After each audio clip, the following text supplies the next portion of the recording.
Salam sejahtera, terima kasih karena bersama dengan saya di Nazlin Unity Channel. Selepas 3 hari jadi sensasi, Abang Belon yang menjadi buah mulut di mana-mana di Malaysia, akhirnya di BKL mengumumkan perkara yang paling mengejutkan semua. Di BKL cadang perluas pemakaian kamera badan. Wah, ini memang satu cadangan dari dulu sampai sekarang. Sejak kes Abang Belon itu menular, ramai yang mencadangkan supaya di BKL perluaskan pemakaian kamera badan. Kalaulah ada kamera badan ini dipakai oleh penguat kuasa ketika berlaku insiden Abang Belon, saya rasa kes Abang Belon tidak akan menjadi terlalu panas seperti sekarang ini. Silap-silap hari bulan, mungkin penguat kuasa di BKL yang bertempur dengan Abang Belon sudah memakai kamera badan. Siapa tahu kan, kalau ada kamera badan itu, nah, bukti kuku sudah ada. Dewan Bandaraya Kuala Lumpur di BKL akan memperluaskan lagi penggunaan kamera badan dalam kalangan anggota penguatkuasa bagi mengelakkan insiden kekecohan yang tular sebelum ini daripada berulang. Ahli Lembaga Penasihat di BKL, Lai Chen Heng berkata, ketika ini penggunaan kamera badan dalam kalangan anggota penguatkuasanya sudah pun dilaksanakan. Bagaimanapun katanya, penggunaan kamera badan ketika ini hanya membabitkan operasi besar-besaran seperti menyita atau menggempur premis tidak berlesen. Perluasan penggunaan kamera badan akan dicadangkan dalam masa terdekat. Namun terdapat beberapa perkara yang perlu diteliti, antaranya kos dan juga sistem penyimpanan data. Kita mempunyai beribu anggota penguatkuasa. Selain kos kamera itu sendiri, kita perlu fikir bagaimana data yang diperoleh setiap hari itu akan disimpan. Kita juga perlu melabur untuk sistem penyimpanan, katanya kepada BH. Minggu lalu, keadaan tenang sekitar Jalan Tuanku Abdul Rahman TR digemparkan dengan kekecohan membabitkan antara beberapa kumpulan individu dengan penguat kuasa di BKL. Insiden terbabit yang tular di media sosial dipercayai disebabkan tindakan penguat kuasa di BKL terhadap individu yang didakwa berniaga tanpa lesen di lokasi berkenan. Mengulas berhubung insiden itu, Chen Heng berkata, setiap anggota penguatkuasa di BKL mempunyai garis panduan dalam menjalankan tugas.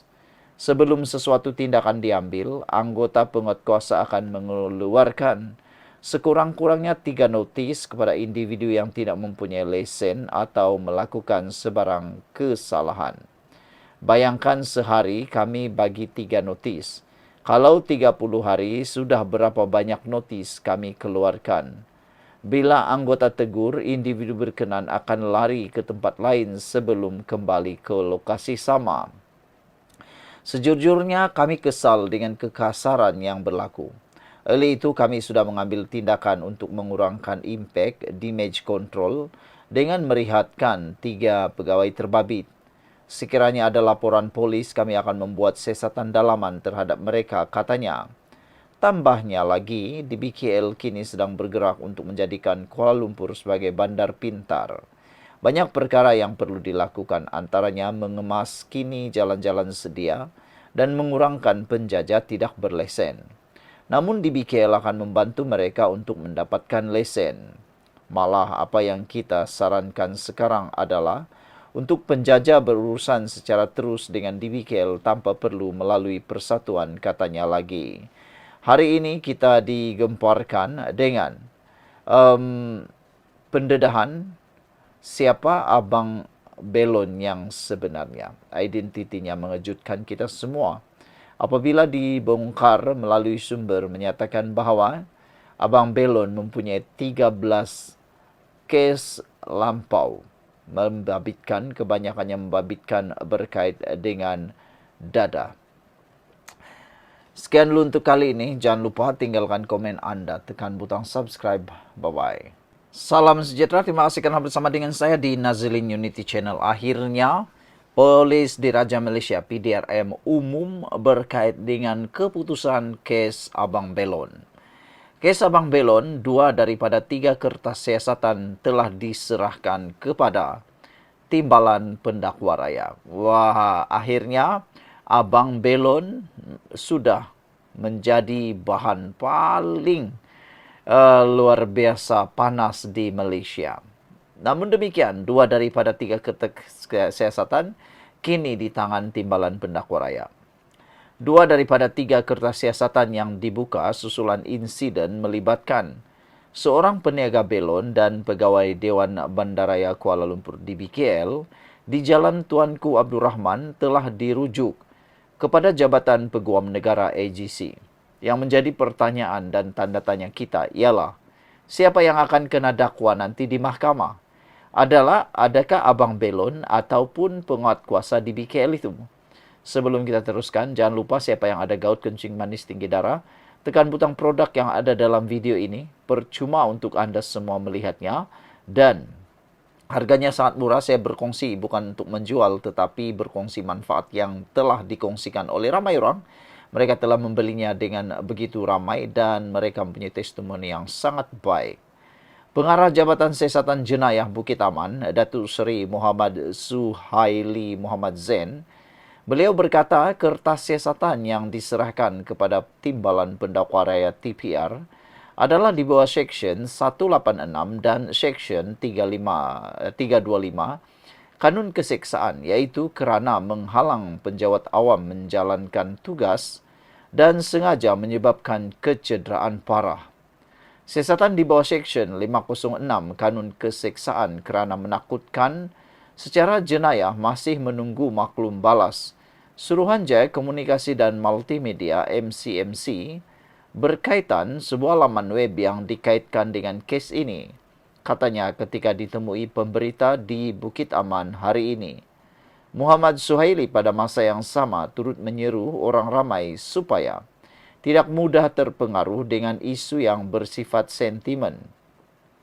Orang awam perlu bersikap matang, sentiasa mematuhi undang-undang dan bekerja sama memelihara keharmonian negara, katanya lagi. Sementara itu, sumber maklumkan bahawa peniaga belon berkenaan yang digelar Abang Belon oleh netizen mempunyai 13 rekod kesalahan lampau, kebanyakannya berkaitan kesalahan dada.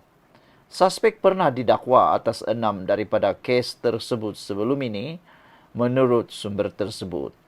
Sebelum itu, media melaporkan berlaku kekecohan di Jalan Tuanku Abdul Rahman TAR malam tadi apabila seruan DBKL terhadap peniaga tanpa lesen bertukar menjadi pergaduhan.